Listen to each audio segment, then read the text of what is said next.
2005 ஏன்டா நடிக்க நிறுத்தின்னு கேட்டாங்க. நடிச்சு போர் அடிச்சு போச்சு, இனிமேல் கொடுத்து என்ன கொடுக்க போறீங்க, இந்த பக்கம் வெள்ளை முடி, இங்கே போய் கிரே வச்சு அதை வச்சு தாத்தா விஷம் கொடுக்க போறீங்க, அதெல்லாம் வேண்டாம்னு சொல்லிட்டு தான் நான் 1000 ட்ராமா இந்தியா பூராம 1000 ட்ராமா மேட்சஸ் போய் கல்கட்டா தவிர போய் 1000 ட்ராமா போட்டு நடிப்பை வளர்த்துட்டேன். சும்மா சும்மா நடிப்புலாம் வந்து சீமந்த காயின்லாம் நடிப்பு வந்துடாது. புரியுது உங்களுக்கு? உலக போட்டி இனிமே எம்ஜிஆர் மாதிரி ஒரு நடிகன் இந்த மண்ணில் பிறக்க முடியாது. ஒரு நடிகன் 4ஆம் கிளாஸ் படித்த நடிகன் 4 ஆண்டு போனார், இன்னொரு எம்ஜிஆர் பிறக்க முடியாது. ஏன்டா சின்ன பையன் எங்க தான் இருப்பாங்க, உங்களுக்கு என்ன பிரச்சனை இல்லை? இந்த கேள்வி நான் தான் கேட்கலாம். என்ன பிரச்சனை?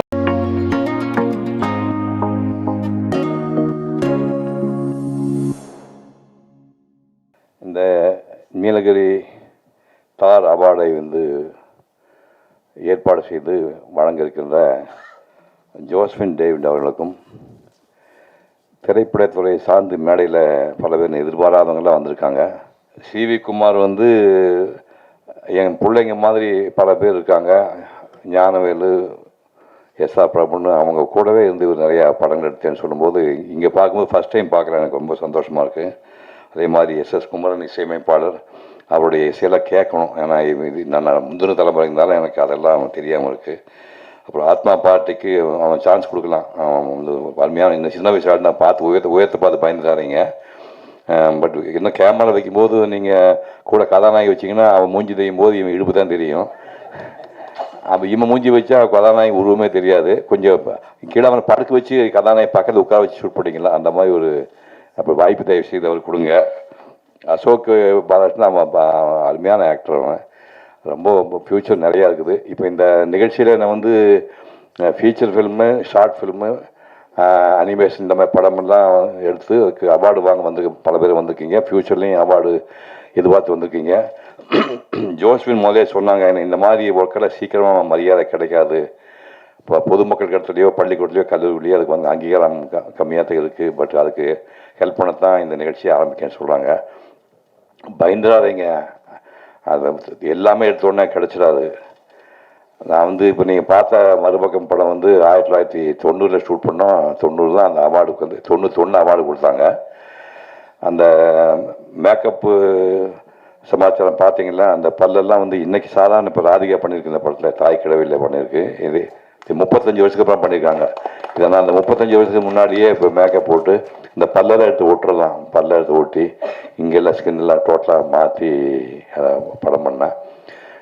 ராதிகா இப்போ பண்ண விஷயத்த நான் 35 வருஷத்துக்கு முன்னாடியே பண்ணிட்டேன்.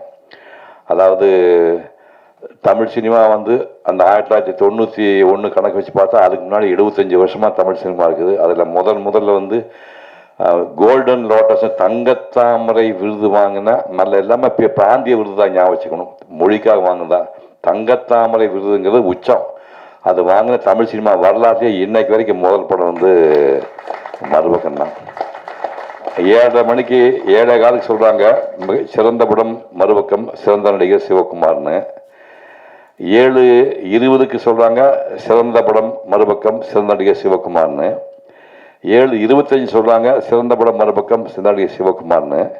7:30 சொல்கிறாங்க சிறந்த நடிகர் மறுபக்கம், சிறந்த நடிகர் அமிதாப் பச்சன். இவ்வளோ மேட்ரு.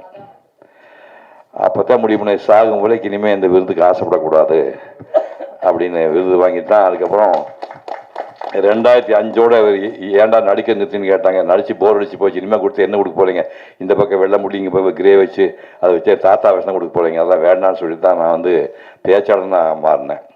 பேச்சாளனாக மாறி 67 வயசில் 10,000 பாட்டு உள்ள கம்பராமாயணம் 10,000 பாட்டு 1000 மாதம் சுருக்கி 1100 ஆக்கி 100 பாட்டை நீங்கள் சொல்லணும், வாயில் சொல்லிட்டு இருக்கணும். 100 பாட்டு மனப்பாடமாக சொல்லணும். பாட்டு முடியும் போது கம்பராமாயண கதை மொத்தத்தையும் சொல்லிடணும்.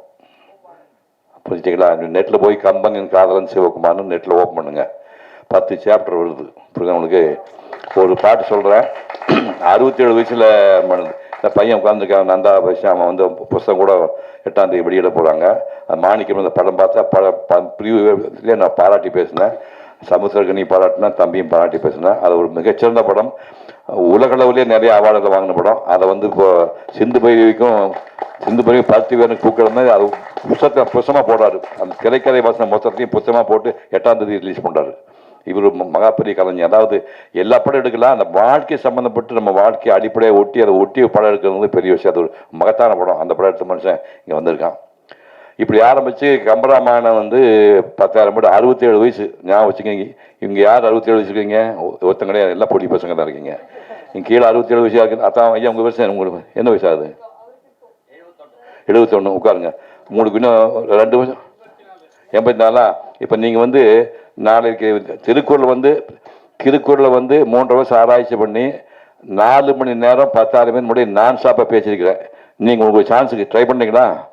திருக்குறள் 4 மணி நேரம் 10,000 பேர் முன்னாடி பேப்பர் மனசுலாம் நீ பேசணும். ட்ரை பண்ணீங்களா? வயசு நான் 50 ஆயிடுச்சு, ஓகே தான். நான் 81 வயசில் 10,000 பேர் முன்னாடி பேசினேன். இப்போ எல்லாமே படித்த பசங்க தான். 2 பாட்டு சொல்கிறா, திருப்பி சொல்லிப்பாங்க. யாராவது ஒருத்தர் சொல்லுங்கள். உண்மையிலே பாக்கெட்டில் காசு வச்சுருக்கேன், கொடுக்குறேன். வெய்யோனுடைய நன்மையன் விரிசோதியின் மறைய பொய்யோ எனும் இடையாளோடும் இளையானோடும் போனான் மையோ மரகதமோ மறிகடலோ மலைமுகிலோ ஐயோ இவன் வடிவென்பதோ அழியா அழகுடையான். திருப்பி சொல்லுங்க யாராவது. திரும்ப 1000 ரூபா கொடுக்குறேன். அதை விட எளிமையான பாட்டு சொல்ல, வல்லறக்கரின் மால்வரை போய் விழுந்து அல்லறக்கின் உருக்கடல் காட்டு அதற்கு கல்லறக்கும் கடுமை இல்லை நீ சில்லறை கொண்ட சேவடி போதென்றான். இது என்ன அர்த்தம் சொன்னாலும் 1000 ரூபா கொடுக்குறேன். நந்தா பெரியசாமி சொல்றா தம்பி, பம்பு இருக்கு இல்லையா? சரி, இதெல்லாம் வந்து நான் பண்ணேன். அந்த மறுபக்கம் வந்து நான் கடைசி வினாடியில் அது போயிடுச்சு, அந்த அவார்டு வந்து போயிடுச்சு. நம்ம அதுக்குள்ளே போக வேண்டாம். அப்போ தான் இந்த அவார்டு வெற்றி பாராட்ட மறந்து தொழில் பண்ண ஆரம்பிச்சு தான் நான் 81 வயதில் 2002 10,000 பேர் முன்னாடி திருக்குறளை ஒரே நிகழ்ச்சினேன். இப்போ அதை இப்போ நம்ம போட்டுட்டு இருக்க முடியாது. இப்போ நான் என்னோட ஒரே ஒரு விருப்பம் என்னென்னா, நீங்கள் யாருமே வருத்தப்படாதீங்க. நமக்கு என்ன இப்போ டாக்குமெண்ட்ரிங்கிறாங்க, டாக்குமெண்ட்ரி ஃபீச்சர் ஃபிலிமுக்கு கஷ்டம். நீங்கள் 5 லட்சம் ரூபா சின்ன தொகை நினச்சிக்காதீங்க. சிவகுமாரோட முதல் படத்துக்கு என்ன காசு அப்படின்னு தெரியுமா? 3 லட்சம் ரூபா. அது அந்த ஃபிலிம் வந்து அப்போ அந்த கோடாக் ஃபிலிம் வந்து பிளாக் அண்ட் ஒயிட் வந்து 250 ரூபா. ஒரு ஃபிலிம் ரோல் வந்து 250 ரூபா. 1965 ஒரு ஃபிலிம் ரோல். ஒரு படம் எடுக்கிறதுக்கு மொத்த செலவு 3 லட்சம் ரூபா தான் ஆகும். கலர் படம்லாம் வந்ததுக்கப்புறம் வந்து சிவகுமார் 100வது படத்துக்கு என்ன காசு தெரியுமா? Negative issue. 100வது படத்துக்கு குமாருக்கு தெரியவருக்கு 100வது படத்துக்கு ஒரு படத்தை எழுத்து முடிப்புக்கான செலவு 9 லட்சம் ரூபா. இன்னைக்கு ஒரு மேக்கப் மேனுக்கு 10 லட்சம் கொடுத்தா தான் வரங்கிறான், இல்லை வரமாட்டேங்கிறான். எனக்கு சம்பளம் வந்து 100வது படத்துக்கு சம்பளம், 100வது படத்துக்கு சம்பளம் வந்து 25,000 ரூபா. அந்த 25 ரூபா சம்பளத்தை வாங்கி ஒரு பைசா கூட தொடாமல் அப்படியே வந்து எம்ஜிஆர் முதலமைச்சராக இருந்தார்.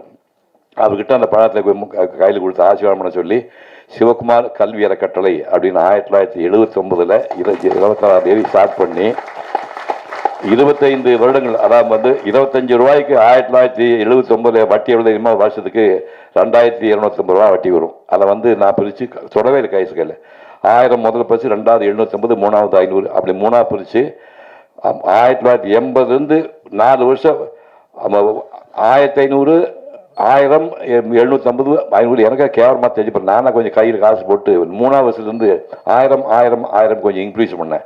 அப்போ சிவகுமார் கல்விகளோட 25வது ஆண்டு என் சுய சம்பாத்தியத்தில் 5 பைசா யார்ட்டு வாங்காமல் நானே 50,000 ரூபாய் தொகையை போட்டு 5 பேருக்கு 10 ரூபா பணம் கொடுத்தேன். அதுக்கப்புறம் சூர்யாவோட அகரம் ஃபவுண்டேஷன் ஸ்டார்ட் ஆச்சு. அவங்ககிட்ட அதை ஹேண்ட் ஓவர் பண்ணிட்டேன். இப்போ வந்து 46வது வருஷம் சமயத்தில் பண்ணாங்க.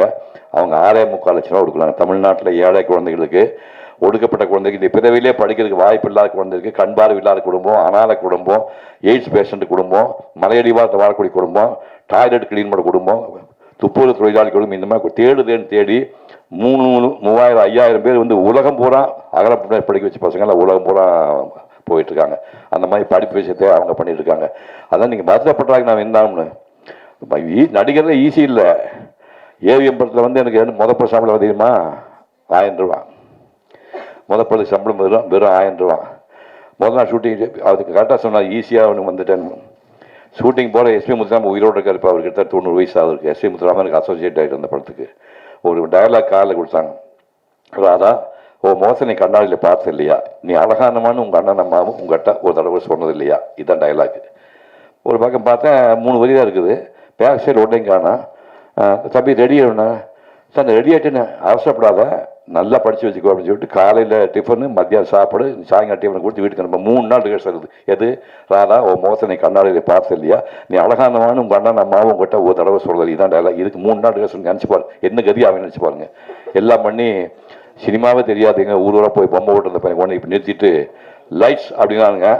கம்ப்ளீட் ஸ்பெட் லைட் போல் என் மூஞ்சிக்கு வந்துடுச்சு. அங்கே டைரக்டர் தெரியல, கேமராமேன் தெரியல, எல்லாம் இருட்டு கொடுக்குறாங்க.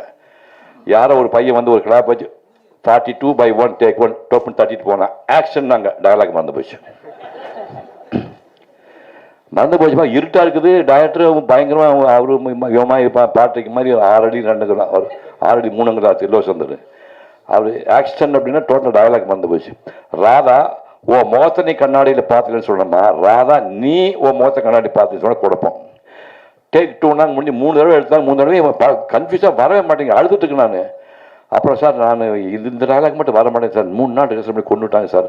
நான் என் ட்ராமா டைலாக் சொல்கிறேன் சார். ராதா நீயா இப்படி செய்தாய், காலமெல்லாம் உனக்காக காத்திருப்பேன் என்று சொன்ன சொல்ல கனவாக்கி விட்டாயே பண்ணி, சிரித்து சிரித்து என் சிந்தையை மகிழ்த்த செம்மலே ஊர் சிரித்து உரையாட ஏன் ஒப்புக்கொண்டாய், நீ அழகிதான். நான் என் ட்ராமாவில் டைலாக் பேசி அந்த ஓகே பண்ணேன்.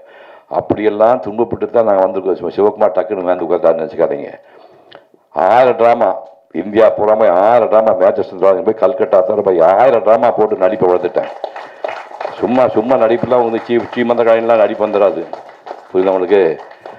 உலக போட்டி இனிமேல் எம்ஜிஆர் மாதிரி ஒரு நடிகன் இந்த மண்ணில் பிறக்க முடியாது. ஒரு நடிகன் 4ஆம் கிளாஸ் படித்த நடிகன் 4 ஆண்டு போனார். இன்னொரு எம்ஜிஆர் பிறக்க முடியாது. உலகத்திலேயே சிவாஜி மாதிரி வேஷம் போட்டாலும் இனிமேல் பார்க்க உலகத்திலேயே பெரிய நடிகன். அவங்க எல்லாம் நமக்கு முன்னாடி வாழ்ந்துட்டு பெரிய சாதனை பண்ணிட்டு, எம்ஜிஆர் 71 வயசுலேயும் சிவாஜி அவர்கள் 72 வயசுலேயும் போயிட்டாங்க. இந்த பொடி பையன் 84 முடிஞ்சு 85 வாழ்ந்துட்டு இருக்கிறேன். புரியுது உங்களுக்கு? இது பெரிய சாதனை இல்லை, சாதனை இல்லை. கடைசி மூச்சு வரைக்கும் என் வாழ்க்கையில் ஏதாவது பண்ணணும், ஏதோ பண்ணணும் முடிவு ஆர்வத்தில் இருக்கிறதுனால எடுத்த உடனே உங்களுக்கு எல்லாம் வெற்றி வேணும்னு எதிர்பார்க்காதீங்க. இன்னைக்கு விருது வாங்குகின்ற ஒரு ஃபீச்சர் ஃபிலிமுக்கோ ஒரு ஃபீச்சர் ஃபிலிமுக்கோ டாக்குமெண்ட்ரிக்கோ ஷார்ட் ஃபிலிமுக்கோ அவார்டு வாங்குற எல்லாருக்கும் வாழ்த்து சொல்கிறேன். ஃபியூச்சரில் எடுக்க போகிறவங்களுக்கு வாழ்த்து சொல்கிறேன். இந்த நிகழ்ச்சியில் உங்களை நான் சந்திக்கிற வாய்ப்பு கொடுத்ததுக்கு நன்றி தெரிவித்து விடைபெறுகிறேன். வணக்கம். Thank you sir. சார் ஒரே ஒரு கேள்வி, எப்படி சார் இன்னும் இவ்வளோ இளமையாக இருக்கீங்க? ஏண்டா சின்ன பையன் எங்கே தான் இருப்பாங்க, உங்களுக்கு என்ன பிரச்சனை இல்லை?